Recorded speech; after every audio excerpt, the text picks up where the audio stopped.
Welcome to Eureka phonics channel. ఈరోజు మన topic Bhartrihari సుభాషితాల్లో ఒక సంస్కృత శ్లోకం, దాని భావం. అందరికీ నమస్కారం. చిన్నప్పుడు రేడియోలో విన్న ఈ సంస్కృత శ్లోకం అందరికీ గుర్తుండే ఉంటుంది. ఇది భర్తృహరి సుభాషితములోనిది. భర్తృహరి సంస్కృత భాషలో రచించిన నీతి శతకంలోనిది ఈ శ్లోకం. ఈ శ్లోకం వినని లేదా తెలియని వారి కోసం, రేపటి తరం బాలల కోసం ఇదిగో విందామా.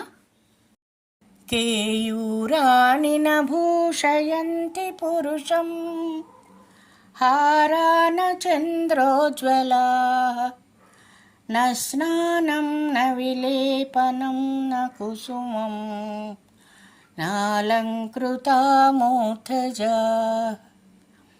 వాణ్యేకా సమలంకరోతి పురుషం యా సంస్కృతా ధార్యతే క్షీయంతే ఖలు భూషణాని సతతం వాగ్భూషణం భూషణం. ఈ శ్లోకం యొక్క భావం ఏమిటంటే, మనిషికి తాను ధరించే బంగారు ఆభరణాలు, ముత్యాల హారాలు అలంకారం కాదు. పన్నీటి స్నానాలు, పరిమళ ద్రవ్యాలు, పూలమాలలు ముఖ్యం కాదు. ఇవన్నీ క్షీణించిపోయేవే, అంటే తాత్కాలికమైనవన్నమాట. సంస్కారంతో కూడిన మంచి మాటలే మనిషికి నిజమైన అసలైన ఆభరణాలు. అదే వాగ్భూషణం అన్నమాట.